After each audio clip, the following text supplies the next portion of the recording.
नमस्कार, मी राहुल कुलकर्णी. एबीपी माझामध्ये तुमचं स्वागत आहे. आणि कोरोनाने आपल्याला काय शिकवलं असेल, म्हणजे मी असं मानतो की कोरोनाचा मूलभूत मंत्र एकच आहे की विज्ञानवादी व्हा. कारण आपल्या सुदैवाने अनेक गोष्टी गेल्या जगभरात गेल्या 8-9 महिन्यामध्ये आपण त्या गोष्टींची चर्चा करतोय. कोणी म्युटेशन बद्दल बोलतोय, कोणी स्ट्रेन बद्दल बोलतोय, कोणी नॉवेल म्हणजे तो क्राऊन प्रिन्स जसा असतो, जसं तो काटेरी मुकुट घालतो, तशा त्या नॉवेल कोरोनाबद्दल कोणी बोलतोय, कोणी याचं ओरिजिनेशन म्हणजे कोरोना ही जिवंत गोष्ट आहे की नाही, बरोबर. तर आता माझ्यासोबत महाराष्ट्रामध्ये 1996 साली साताऱ्यामध्ये स्थापन झालेली मायक्रोबायोलॉजिस्ट सोसायटी आहे. आणि मायक्रोबायोलॉजिस्ट सोसायटी ही खरं म्हणजे अत्यंत मूलभूत अशी गोष्ट आहे की जी कोरोनावरती विश्लेषण करण्यासाठीची सर्वात उपयुक्त शाखा आहे. सो त्या शाखेचे भारतीय अध्यक्ष असं मी म्हणेन. सर, तुमचाच परिचय आपल्या ऑडियन्सला करून द्या, कारण तुम्हाला इतक्या वेळेला वेगवेगळ्या प्लॅटफॉर्मवरती लोकांनी बघितलंय.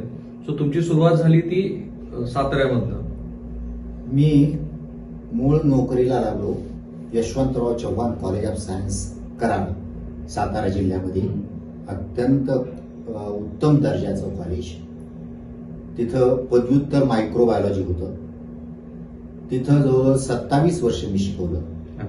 आणि त्यानंतर डॉक्टर बाबासाहेब आंबेडकर मराठवाडा विद्यापीठाचं उपकेंद्र उस्मानाबादला आहे. तिथं सहयोगी प्राध्यापक म्हणून माझी निवड झाली. पण थोड्याच कालावधीत मी इथं प्राध्यापक म्हणून मला बढती मिळाली आणि प्राध्यापक आणि विभाग प्रमुख म्हणून 10 वर्ष या उपकेंद्रात काम करण्याची. आणि तुम्ही जगात पण बऱ्याच देशामध्ये फिरला. मायक्रोबायोलॉजी सोसायटीच्या निमित्ताने जगामध्ये जवळजवळ मी 40 ते 50 विद्यापीठामध्ये भारत सोडून व्याख्यानं दिलेली आहेत. आणि जवळजवळ 15 ते 20 देशात मायक्रोबायोलॉजीच्या शिकण्यासाठी आणि प्रचार करण्यासाठी मी जाऊन आले. करेक्ट. सो अरविंद देशमुख जे आता आपल्यासोबत आहेत, त्यांच्याकडनं पुन्हा एकदा मूलभूत विज्ञान आपण समजून घेऊ. खरं म्हणजे तुमच्यापैकी बऱ्याच जणांनी गुगल केलंच असेल, कारण वेगवेगळ्या माध्यमातून आपल्याला ब्रिटनमध्ये आलेला जो नवा कोरोना आहे, ज्याला म्युटेशन असं म्हणतात, तर ते म्युटेशन समजून घेण्याची घाई आहे. कारण त्याची वेगवेगळी कारणं आहेत. कुणी उत्सुकतेपोटी, कुणी भीतीपोटी, काही जणांनी आपल्या व्यवसायावरती त्याचा किती परिणाम होऊ शकतो हे समजून घेण्यासाठी. जसं की ते शेअर मार्केट पहिल्याच दिवशी कोलॅप्स झालं, नंतर ते सावरलं. काही जणांनी आपल्याला राजकीय विरोधकाकडनं टीका होईल की काय या भीतीपोटी लादलेल्या रात्रीच्या कर्फ्यूमधून. आणि त्याला मग कसं आहे की bad ideas always find lot of followers असं म्हटलं जातं. मग ते महाराष्ट्राने केलं आणि कर्नाटकाने केलं आणि अनेक राज्य त्याच्यामध्ये आली. सुदैवाने कर्नाटकाने तो शहाणपणा केला की त्यांनी ते रात्रीचा जो नाईट कर्फ्यू आहे तो विड्रॉ केला. सो ऍज अ मायक्रोबायोलॉजिस्ट, एक वैज्ञानिक म्हणून, आता जी रात्रीची संचारबंदी आपल्याकडे घालण्यात आलेली आहे ती तुम्हाला योग्य आहे असं वाटतं का? सूक्ष्मजीवशास्त्राचा अभ्यासक या नात्यानं ही संचारबंदी मुळातच उपयोगाची नाही असं आमचं मत आहे. इतकंच नाही, सुरुवातीला मी 6 महिन्यापासून लॉकडाऊनचा सुद्धा फारसा उपयोग नाही अशी पत्र मुख्यमंत्र्यांना आणि पंतप्रधानांना सुद्धा दिलेली आहेत. बरोबर. तर ही संचारबंदी, आता आपण या संचारबंदीकडे बोलूया की ही संचारबंदी, माझं मत असं आहे की शासनावर दबाव असतो. पुन्हा लोक विचारतात की तुम्ही नवा स्ट्रेन येणार होता, तुम्ही काय केलं?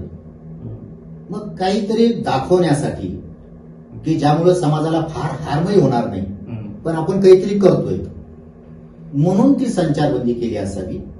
त्याचा फारसा उपयोग नवीन आलेला स्ट्रेन आटोक्यात आणण्यासाठी होणार नाही. म्हणजे लोकांचा दबाव किंवा मताचं राजकारण, तुम्ही त्याला काही म्हणा, पण ती योग्य नाही असं माझं मत आहे की याने फारसं काही साध्य होणार नाही. म्हणजे जसं समुद्रामध्ये 4 पेले पाणी टाकल्याने पाणी वाढेल का, ही वाट बघत बसणं, तसंच याचं आहे. ह्याच्यामध्ये प्रामुख्यानं मास्क, त्रिसूत्री जे म्हणतात, तर त्यामधला मास्क हा सगळ्यात महत्वाचा मला वाटतो. त्याच्यासोबत आपल्याला इथून पुढे 3 वर्ष जगावं लागणार आहे. आणि नुसतं जगावं लागणार नाही, तुम्हाला जर देश सेवा करायची असेल तर प्रत्येकाने स्वतःच्या नाकावर, तोंडावर म्हणत नाही मी, नाकावर मास्क लावावा आणि समाजामध्ये जावं. ती खरी देशसेवा आहे. त्यातून हा जो नवीन व्हायरस आहे ज्याची भीती वाटते आम्हाला, तर भीती वाटण्यासारखं एवढं नाही, परंतु त्याबद्दल बोलू आपण. पण आता सोसायटीचे अध्यक्ष म्हणून जशी यापूर्वी तुम्ही पत्र लिहिली पंतप्रधानांना आणि सन्माननीय मुख्यमंत्र्यांना, तसं एक पत्र तुम्ही आता लिहिणार आहात का की ही संचारबंदी किंवा असे कुठलेही निर्णय घेण्याच्या आधी किमान काही गोष्टीचा वैज्ञानिक दृष्टिकोन तपासा, खास करून ह्या संचारबंदीबद्दल? म्हणजे कदाचित मुख्यमंत्र्यांनी किंवा त्यांच्या टीमनं चौकशी केली असेल, वैज्ञानिकाला बोलले असतील, परंतु तरी देखील ते व्यावहारिक घेतलेली भूमिका, वैज्ञानिकाची भूमिका नाही. आम्ही निश्चितपणे पत्र नेहमी लिहित असतो, परंतु यामध्ये फारसा समाजाला एवढा हार्म होणार नाही. हार्म होणार आहे, नुकतीच कुठं गाडी रुळावर आलेली आहे समाजाची, आणि त्यातल्या काहीतरी लोकांना, काही टक्के लोकांना त्याचा हार्म होणार आहे, ज्याची गरज नाही. तर तीच मी तुमच्याद्वारेच विनंती करतो मी मुख्यमंत्र्यांना, त्यांच्या टीमला, किंवा ही संचारबंदी लवकरात लवकर मागं घ्या आणि नॉर्मल जीवन सुरू करण्यासाठी लोकांना त्रिसूत्रीची सक्ती करा, इतर गोष्टीची सक्ती करा, पण संचारबंदीची गरज नाही असं माझं मत आहे. करेक्ट. आणि याबद्दल खरं म्हणजे सर्वोच्च न्यायालयामध्ये ज्या काही सुनावण्या झाल्या त्याही सुनावणी दरम्यान हा मुद्दा आला होता की देशाच्या सन्माननीय पंतप्रधानांनी जे सुरुवातीचं लॉकडाऊन आणलं ते अर्थव्यवस्थेला कसं मारक ठरलं, आणि मग त्याच्यावरती केंद्र सरकारकडून अजूनही कुणी प्रतिवाद केलेला नाहीये. इनफॅक्ट त्या विशिष्ट काळामध्ये किती मजुरांचं स्थलांतर झालं त्याची माहिती सुद्धा केंद्र सरकारनं देशासमोर मांडली नाही, आणि तशीच काहीची अवस्था महाराष्ट्रामध्ये आहे. इनफॅक्ट महाराष्ट्राच्या मुख्यमंत्र्याबद्दल, त्यांच्या अतिसावधपणाबद्दल खूप वेळेला चर्चा होते आणि टीकाही होते. बऱ्याच जणांचं असं मत आहे की खरं म्हणजे आत्ताच्या संचारबंदीची महाराष्ट्रात गरज नव्हती. आत्ता कुठे अर्थव्यवस्था सुरळीत होत असताना असा अतिसावधपणाचा निर्णय घेतलाय. पण सर म्हणतात तसं प्रॅक्टिकल अप्रोच आणि माझ्या मते राजकीय दबाव आणि आपण काहीतरी करतोय, विरोधकांनी टीका करू नये आणि शेवटी मतदार तर फार महत्वाचा असतो, त्या भूमिकेतनं घेतलेला हा निर्णय तो अयोग्य आहे असं बऱ्याच जणांचं मत आहे. पण आपण मूळ आता विज्ञानाकडे येऊ. इथे आपली भूमिका संपली. एक सर्वसामान्य महाराष्ट्राचा नागरिक म्हणून आपण ते बोललो. What is mutation? म्युटेशन म्हणजे कुठल्याही पेशीमध्ये जो गणक असतो, म्हणजे त्याला आम्ही इंग्रजीमध्ये न्यूक्लिक ऍसिड म्हणतो, तर त्या न्यूक्लिक ऍसिडमध्ये डीएनए मुख्यतः असतो, क्वचित आरएनए असतो. तर तो आरएनए व्हायरसमध्ये, विषाणूमध्ये आरएनए असतो, आणि बाकीच्या सगळ्या पेशीमध्ये तो डीएनए असतो. त्या डीएनए एकच मिनिट, कारण बऱ्याच ऑडियन्सला हा प्रश्न पडला असेल की डीएनए आणि आरएनए ही गोष्ट काय आहे. तो विषाणू आत्ताचा जो नोवेल कोरोना व्हायरस आहे तो आरएनए विषाणू आहे. एक छोटीशी ओझरता त्याचा नीट स्पष्टीकरण आपण देऊ आणि मग पुढे जाऊ. What is DNA and what is RNA?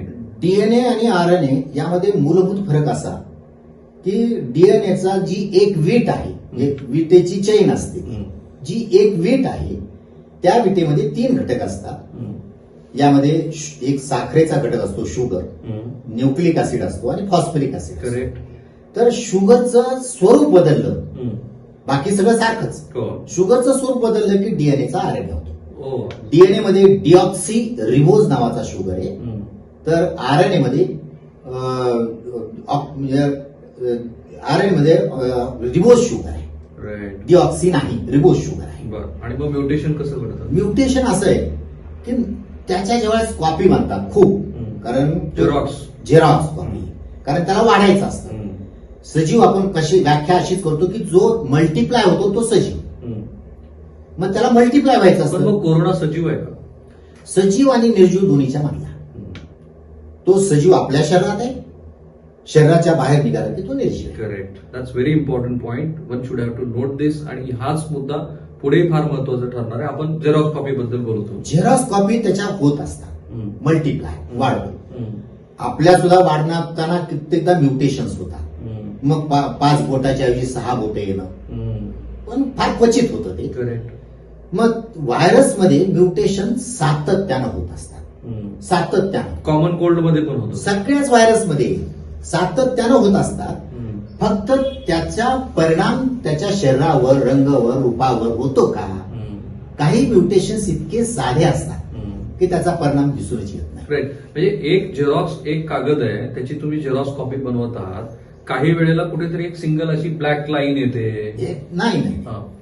जी साखळी आहे विटेची, हो, मी साध्या शब्दात सांगायचा हा, प्रयत्न करतो. तर हा. त्या साखळीमध्ये हम्म. एक वीट जी आहे हम्म. ती वीट अमुक अमुक बसायला पाहिजे, ए नावाची वीट बसायला पाहिजे, त्याच्याऐवजी बी नावाची वीट येते. राईट. हम्म. मग विटेचं स्वरूप बदललं की सगळं त्याच्यातून जो मेसेज जातो, हम्म. कारण हे सगळं आपल्या मेसेजवर अवलंबून आहे. न्यूक्लिक कडून सगळ्याला मेसेज जातो आपल्या मेंदूला सगळीकडं, तर तो मेसेज चुकीच्या स्वरूपात जातो राईट. आणि म्हणून त्याला म्युटेशन झालं असं आहे. करेक्ट. पण सो आता ब्रिटनमध्ये जे म्युटेशन झालंय, आता तेच पुन्हा की आपण सगळे गुगल करतो. मी सुदैवाने काही युके मध्ये डॉक्टरांशी बोलतो. काही जणांच्या मते साधारणपणे कोरोना व्हायरस आल्यापासून 12 ते 28 म्युटेशन्स आहेत आणि स्ट्रेन नावाची एक वेबसाईट आहे की जी सातत्यानं म्युटेशन ट्रेस करत असते. तर तिच्याकडे तुम्ही त्या वेबसाईटवरती जा. तो असा इतका बराचसा कॉम्प्लिकेटेड डेटा आहे, पण तो जरा समजून घेतला तर आपल्या लक्षात येतं की म्युटेशन हे यापूर्वी पण झालेलं आहे. कदाचित भारतामध्ये पण म्युटेशन आत्ताच्या असलेल्या कोरोनाचं काही प्रमाणामध्ये झालेलं असावं. सो भारतात ते म्युटेशन झालेलं आहे का, आणि ब्रिटनमधलं म्युटेशन जे आहे ते काय आहे? मी पुन्हा सांगतो तुम्हाला की ज्यावेळेस हा कोरोना व्हायरस आला हम्म. त्यावेळेस पासून त्याच्यात म्युटेशन होत आहे सातत्यानं. राईट. इव्हन भारतामध्ये सुद्धा भरपूर म्युटेशन झाले असण्याची शक्यता आहे. काही लॅबोरेटरीनं शोधून सुद्धा काढले, परंतु त्याचा परिणाम होत नाही, तर त्याची काळजी करायचं कारण नाही. बरं. रंगरूप किंवा त्याच्या कॅरेक्टरिस्टिकवर परिणाम होत नाही. ब्रिटनमध्ये असं लक्षात आलं की हा नवीन प्रकारचा विषाणू आहे. पुन्हा ब्रिटनमध्ये का, तर तिथं अद्ययावत यंत्रसामुग्री आहे, तिथं मेडिकल फॅसिलिटी चांगली आहेत. आफ्रिकेसारख्या देशामध्ये झाले असण्याची शक्यता आहे, पण तिथं मेडिकल फॅसिलिटी नाही, करेक्ट. त्यामुळे तिथं माहिती नाही. ब्रिटनमध्ये ते सप्टेंबरमध्येच माहिती झालं, पण नंतर असं लक्षात आलं की नवीन पेशंट जे सापडत आहेत त्या पेशंटमध्ये तोच विषाणू सापडतोय. आणि मग लोकांच्या लक्षात आलं, वैज्ञानिकांच्या लक्षात आलं की हा विषाणू याची इन्फेक्शन करण्याची क्षमता वाढली आहे म्युटेशनमुळे.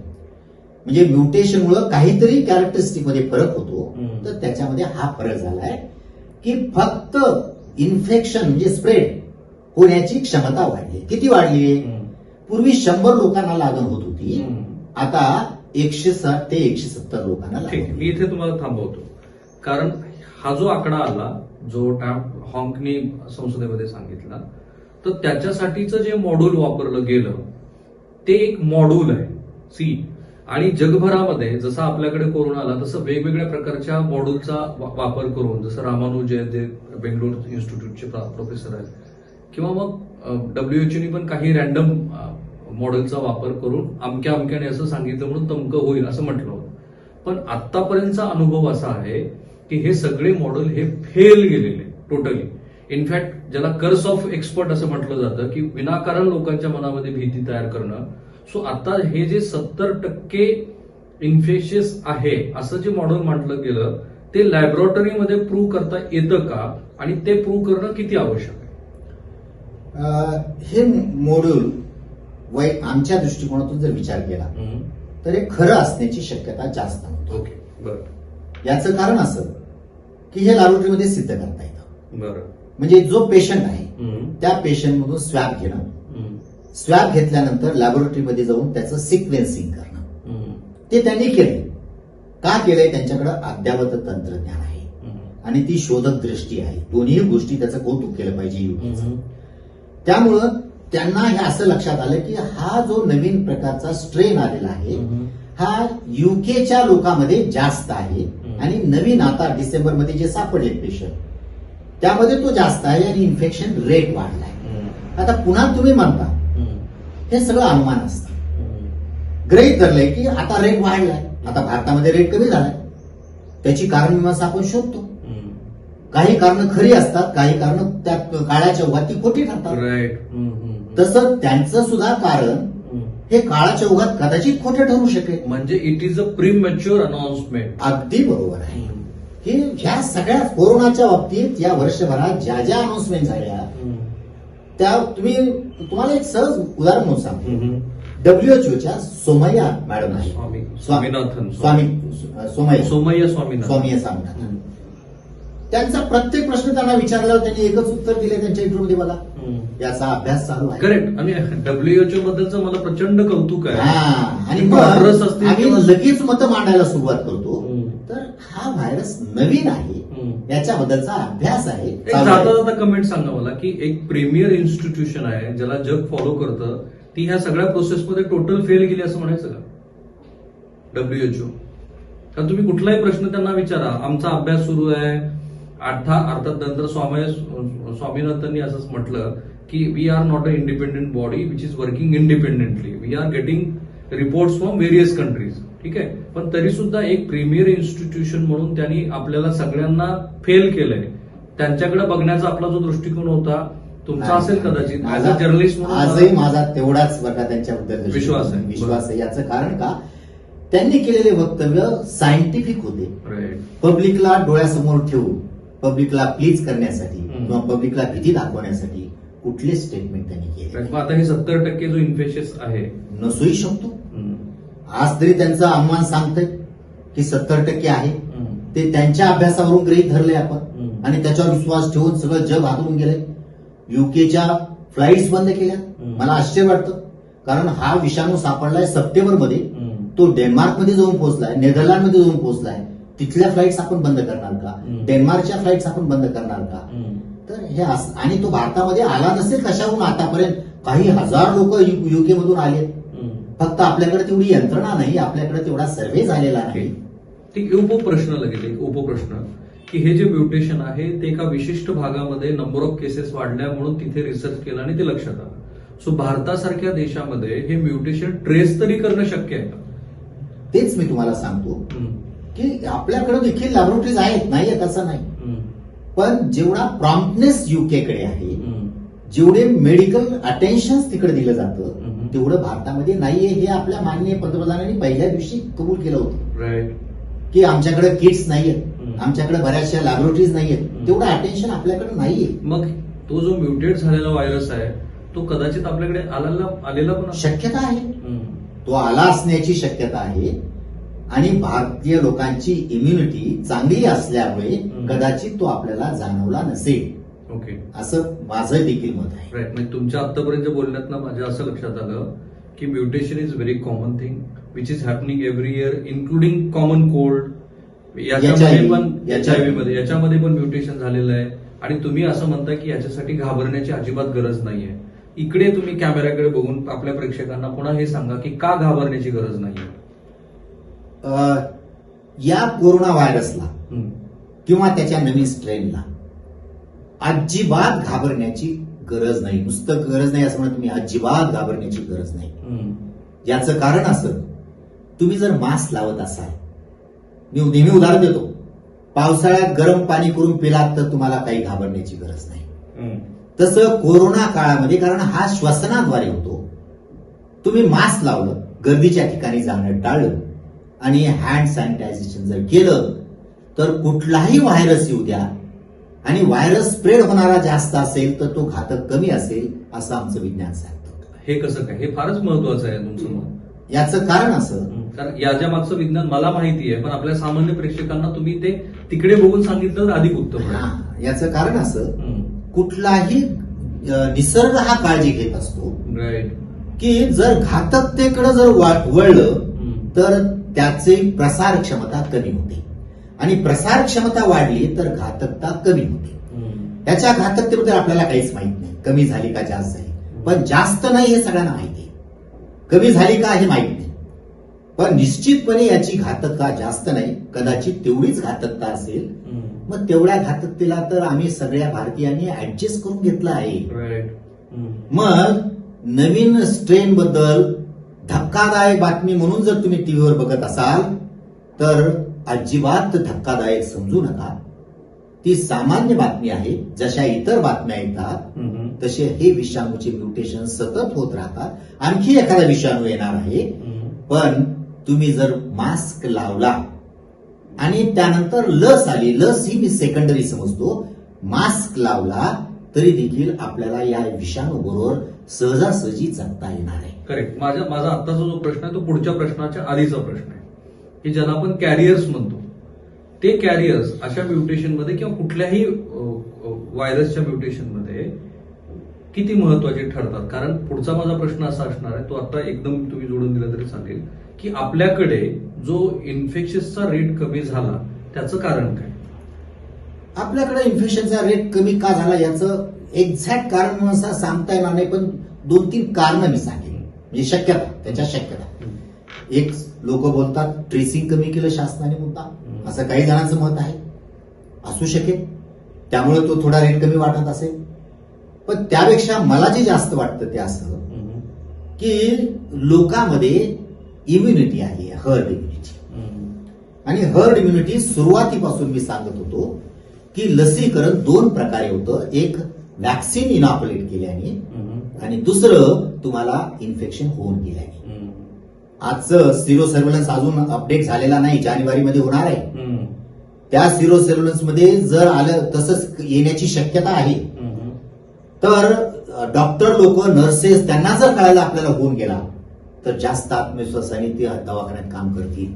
त्याचा सिरो सर्व्हेलन्स होणं गरजेचं आहे. आणि आज असं दिसतंय झोपडपट्टीमध्ये, कॉमन मॅनमध्ये आज क्षमता, प्रतिकार क्षमता किंवा इम्युनिटी म्हणतो ती वाढलेली आहे. फक्त जे फ्लॅट संस्कृतीमध्ये अत्यंत श्रीमंतीत जपणारे लोक आहेत त्यांनी जपावं, मी त्याबद्दल ऑब्जेक्शन करत नाही, परंतु तिथं थोडी इम्युनिटी कमी आहे. करेक्ट. माझा आधीचा प्रश्न कदाचित मी आर्टिक्युलेट नीट केला नाही तुम्हाला, पण मी ज्या कॅरियर्स बद्दल बोलत होतो, कारण अनेक लोक ज्या वेळेला मास्क घालून असतात, काही लोक जर मास्क घालून नसतील तर विषाणूला कॅरी करण्यासाठीचा जो ऑब्जेक्ट आहे तो मिळाला नाही, हा एक भाग असू शकतो. आणि सरांच्या मुद्द्याला जोडून काही आकडेवारी, जगभरातल्या अधिकात अधिक बळी गेलेल्या देशांचं वयोमान जर आपण काढलं, जसं अमेरिका एज ग्रुप वाईज काढलं तर साधारणपणे अबाव 45 आहे. इटली सारख्या देशामध्ये अबाव 60 आहे. आणि भारतासारख्या देशामध्ये सुदैवानं आपला जो एज ग्रुप आहे तो, आपल्या देशाचं सरासरी वयोमान हे वर्ष 28 आहे. की बहुधा हेच ते कारण असावं की ज्या कारणामुळे आपल्याकडे जसं म्हणाले सर की सिरोच्या रिपोर्टिंगमध्ये पण दिसतंय की हर्ड इम्युनिटी बनलेली आहे वगैरे वगैरे. आता अगदी शेवटचा प्रश्नाकडे आपण येऊ, कारण तुमच्याकडे इतकी सांगण्यासारखी माहिती आहे. आपण एक बोलला त्याच्यावर तुम्हाला कॉमेंट करायची की याला कॅरियर मिळू नये.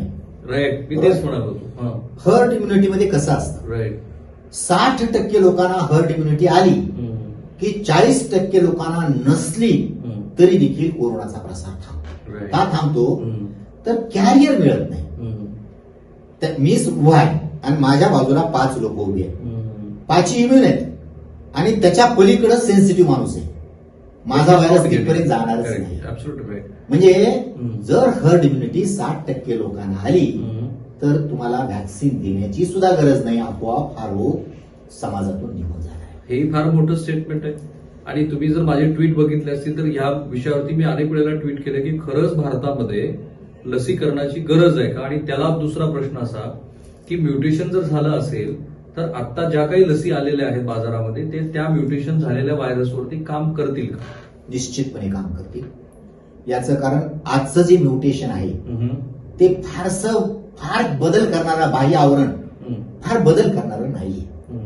त्यामुळं आजचं जे लस ज्या तयार झाल्या त्या याच्यावर काम करण्याची शक्यता जास्तीत जास्त आहे. पडताळून तर प्रयोगात पाहावं लागतं लॅबोरेटरीमध्ये, पण आजचं विज्ञान असं सांगतंय की त्या लसी काम करतील.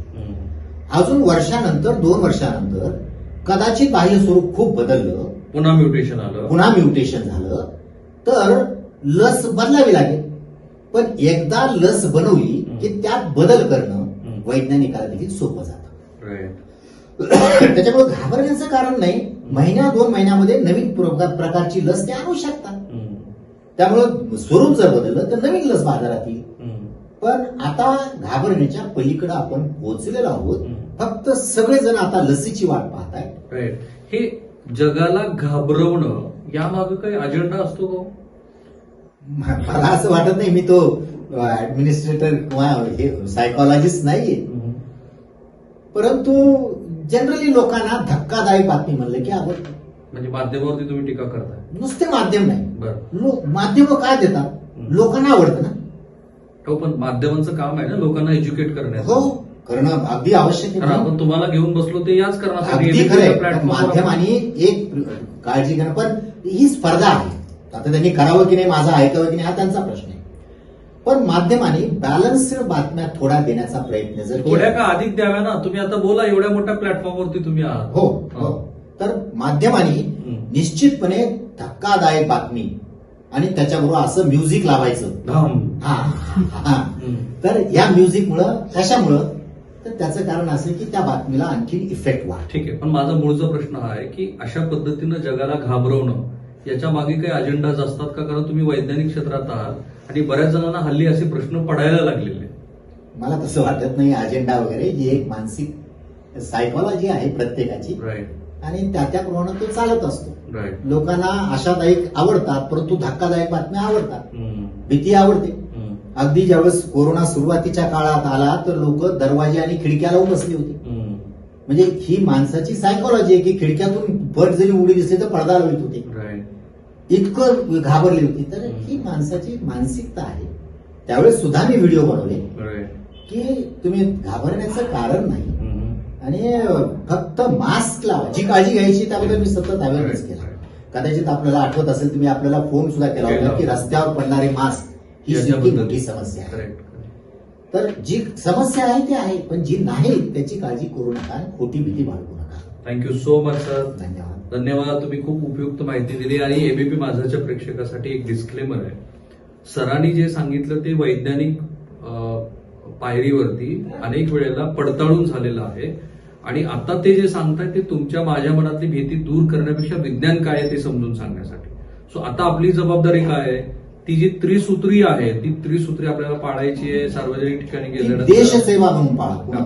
देशसेवा आली म्हणजे सगळी जबाबदारी तुमच्यावर आलेलीच आहे. केंद्र सरकार हे देशसेवेसाठी प्रसिद्ध आहे. त्यामुळं त्यांनी सांगितलेली आणि सर सांगतायत तशा पद्धतीची सगळी जी भूमिका आहे ती आपण समजून घेऊ. मास्क लावू, सार्वजनिक ठिकाणी गेल्यानंतर ज्या योग्य त्या काळजी घ्यायच्या त्या करू आणि घरी आल्यानंतर आपण आपला हात स्वच्छपणे धुवू. आता एक आणखी एक मुद्दा मी सांगतो की जसं आज हा सरांचा आपण व्हिडिओ पाहताय, या व्हिडिओवरती तुमच्या कमेंट्स जरूर कळवा, प्रश्न कळवा. शक्य हेही आहे की आपण सरांना आपल्या प्लॅटफॉर्मवरती लाईव्हला बोलू. थांबूया आपण इथे. एबीपी माझा, उघडा डोळे बघा नीट.